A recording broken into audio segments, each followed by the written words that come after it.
BBC বাংলার সান্ধ্য অধিবেশন প্রবাহতে আপনাদের স্বাগত। আজ আপনাদের সাথে লন্ডন স্টুডিও থেকে আছি মানসী বড়ুয়া।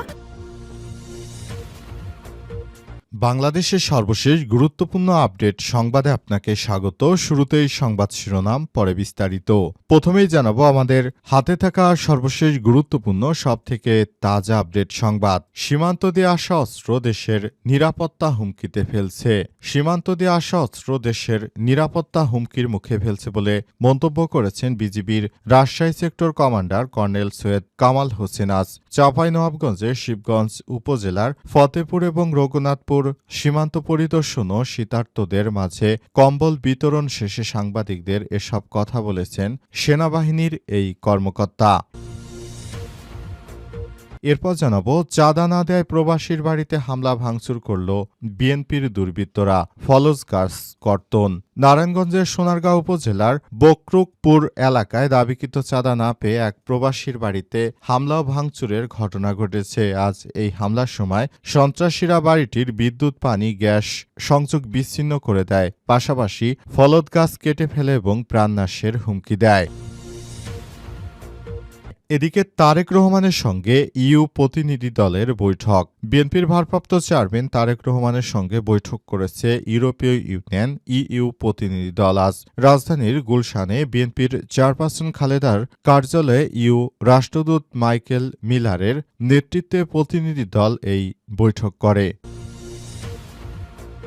জানাবো, ২৬ দেশ এবং ৭ সংস্থাকে আমন্ত্রণ জানিয়ে নির্বাচন কমিশনের চিঠি। ত্রয়োদশ জাতীয় সংসদ নির্বাচন ইতিহাসের মধ্যে সবথেকে ভালো সুষ্ঠু করার জন্য বিভিন্ন সংস্থা ও ব্যক্তিকে চিঠি পাঠিয়েছে নির্বাচন কমিশন। আজ নির্বাচন কমিশনের পক্ষ থেকে বিষয়টি নিশ্চিত করা হয়েছে। এবং সর্বশেষ জানাবো, ময়মনসিংহে গুলিবিদ্ধ হাতবাঁধা লাশের কবরস্থান। বরিশাল ও বরগুনায় ডাম্পিং জোনের সন্ধান। ময়মনসিংহে গুলিবিদ্ধ এবং হাত পা লাশের কবরস্থানের সন্ধান পাওয়া গেছে।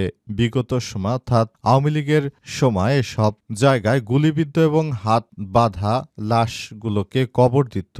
আবার বরিশাল ও বগুড়ায় ডাম্পিং জোনের সন্ধান পাওয়া গেছে, অর্থাৎ এসব জায়গায় ডাম্পিং করে তারপর হত্যা করা হতো, এমনই সন্ধান পাওয়া গেছে।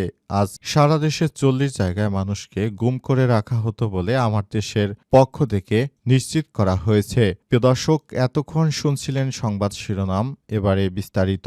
তবে তার আগে বন্ধুরা, অনুরোধ থাকবে এই সংবাদটিতে একটি লাইক দিন। এই চ্যানেলে আপনি নতুন হয়ে থাকলে আমাদের সংবাদটি দেখতে দেখতে চ্যানেলটি সাবস্ক্রাইব করে রাখুন। কমেন্ট করে বন্ধুরা আপনার মূল্যবান মতামত জানিয়ে দিন আপনি বিশ্বের কোন দেশ থেকে বা বাংলাদেশের কোন স্থান থেকে আমাদের সংবাদটি দেখছেন এবং শুনছেন।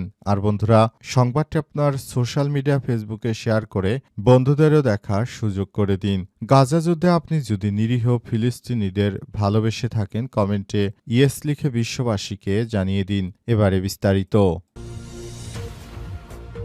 সীমান্ত দিয়ে আসা অস্ত্র দেশের নিরাপত্তায় হুমকি ফেলছে বলছে বিজিবি। সীমান্ত দিয়ে আসা অস্ত্র দেশের নিরাপত্তার জন্য হুমকি বলে মন্তব্য করেছেন বিজিবির Rajshahi sector commander colonel Syed Kamal Hossain. তিনি বলেছেন, আমরা বলতে চাই, চাঁপাইনবাবগঞ্জের শিবগঞ্জ উপজেলার ফতেপুর ও রঘুনাথপুর সীমান্ত পরিদর্শন ও শীতার্তদের মাঝে শীতবস্ত্র বিতরণ শেষে সেনাবাহিনীর এই কর্মকর্তা তিনি এসব কথা বলেছেন। তিনি আরও বলেন, আমরা আসলে আগে থাকতেই বলেছিলাম যে সীমান্ত দিয়ে ওপার থেকে যে সব অস্ত্র আসছে, সব অস্ত্র মূলত দেশের নিরাপত্তাকে বিঘ্নিত করার উদ্দেশ্যে তারা মূলত এসব অস্ত্র বাংলাদেশে পাঠাচ্ছে। এসব অস্ত্র দিয়ে সন্ত্রাসীরা বাংলাদেশের অভ্যন্তরে তারা বড় ধরনের কার্যক্রম চালাতে পারে এবং এই বিষয়টিকে আমরা খুবই গুরুত্ব সহকারে দেখছি। সীমান্ত দিয়ে তল্লাশির পরিমাণ বাড়ানো হয়েছে। সীমান্ত দিয়ে আর কোনো ধরনের যেন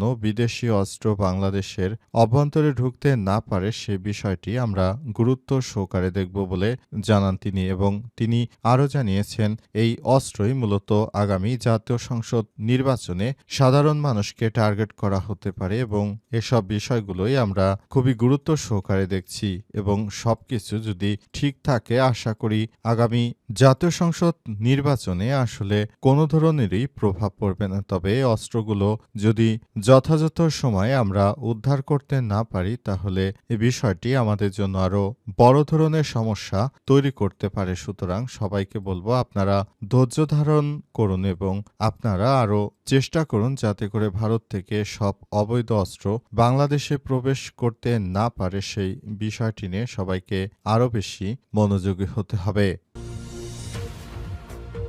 চাঁদা না দেয় প্রবাসীর বাড়িতে হামলা ভাঙচুর। নারায়ণগঞ্জের সোনারগাঁও উপজেলার বাকরুরপুর এলাকায় দাবিকৃত চাঁদা না পেয়ে এক প্রবাসীর বাড়িতে হামলা ভাঙচুর চালিয়েছে বিএনপির সন্ত্রাসীরা। আজ হামলায় সন্ত্রাসীরা বাড়ির বিদ্যুৎ পানি গ্যাস এর সংযোগ বিচ্ছিন্ন করে দেয় ফলত গাছ কেটে ফেলে এবং প্রাণনাশের হুমকি দেওয়া হয়েছে। ভুক্তভোগী প্রবাসী হলেন মোহাম্মদ জহিরুল ইসলাম লিটন। এ ঘটনায় তার স্ত্রী রনি আক্তার সোনারগাঁও থানায় একটি অভিযোগ দায়ের করেছেন।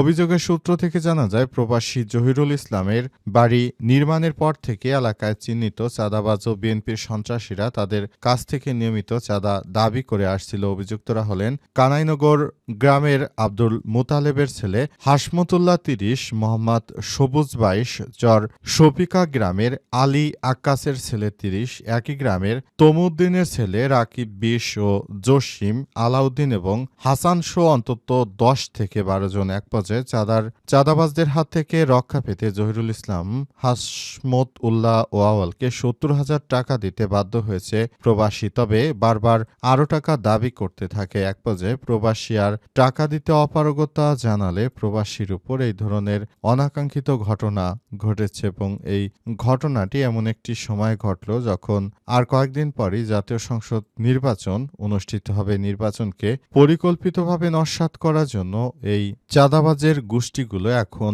অনেক বেশি সক্রিয় হয়ে উঠেছে। তাদের বিরুদ্ধে সরকারের অব্যাহত নির্দেশ রয়েছে সব চাঁদাবাজদেরকে দেখামাত্র তারপর গ্রেপ্তার করতে হবে। তারেক রহমানের সঙ্গে ইউ প্রতিনিধি দলের বৈঠক।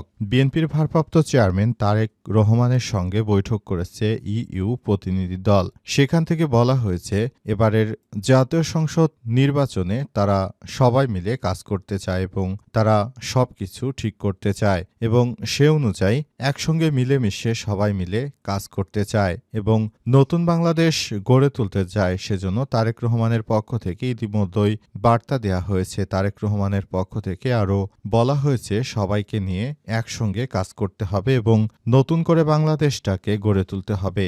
এর আগে স্বৈরাচারী সরকারের কারণে বিগত প্রায় ১.৫ যুগ ধরে বাংলাদেশের মানুষ যে বাকরুদ্ধ শ্বাসরুদ্ধকর পরিস্থিতির মধ্যে ছিল সেখান থেকে বের হয়ে এসে বাংলাদেশকে আবার নতুন করে সাজিয়ে গুছিয়ে নিতে হবে এবং ব্যবসাবান্ধব পরিবেশ গড়ে তুলতে হবে যাতে করে বিদেশি বিনিয়োগ বাংলাদেশে বৃদ্ধি পায় এবং এই বিদেশি বিনিয়োগকে বৃদ্ধি করার জন্য সবাইকে মিলেমিশে আরও বেশি কাজ করতে হবে বলে মনে করেন বিএনপির ভারপ্রাপ্ত চেয়ারম্যান তারেক রহমান। ইতিমধ্যেই বলা হয়েছে তারেক রহমানকে আর মাত্র কয়েকদিনের মধ্যেই বিএনপির ভারপ্রাপ্ত চেয়ারম্যান থেকে প্রমোশন দিয়ে তারপর তারেক রহমানকে আসলে বিএনপির চেয়ারপারসন করা হবে বলে জানিয়েছেন বিএনপির মহাসচিব মির্জা ফখরুল ইসলাম এবং সেখান থেকেই মূলত এসব বিষয় নিয়ে বলা হচ্ছে নতুন করে সবকিছু আবারও ঠিকঠাক করা হচ্ছে এবং বাংলাদেশটাকে সুন্দরভাবে গড়ে তোলার জন্য কাজ করা হচ্ছে।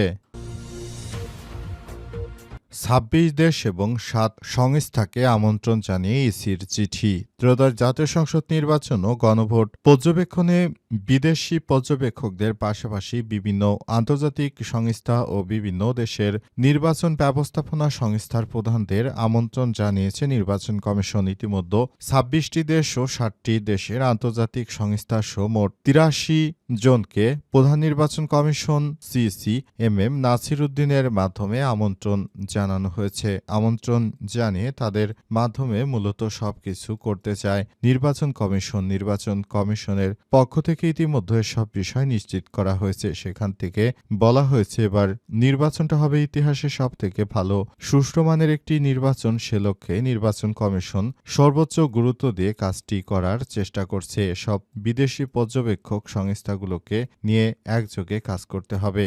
সবাইকে বলতে হবে এসব বিষয় নিয়ে এবং সবাইকে নিয়ে নতুন বাংলাদেশ গড়ে তোলার জন্য নির্বাচন কমিশন সর্বোচ্চ চেষ্টা করছে এবং নির্বাচনটা যেন অন্তর্বিভক্তিমূলক এবং জবাবদিহিতামূলক নির্বাচন অনুষ্ঠিত হয় সে লক্ষ্যে এবারের নির্বাচন কমিশন সেভাবেই কাজ করছে এবং নতুন করে সবকিছু গড়ে তোলার চেষ্টা করা হচ্ছে যাতে করে দেশের অভ্যন্তরে আর কোনো ধরনের বিশৃঙ্খল পরিস্থিতি কেউ তৈরি করতে না পারে। সেজন্য সবাইকে নিয়ে মূলত এই ধারাবাহিকতার মধ্য দিয়ে কাজ চালিয়ে যেতে হবে।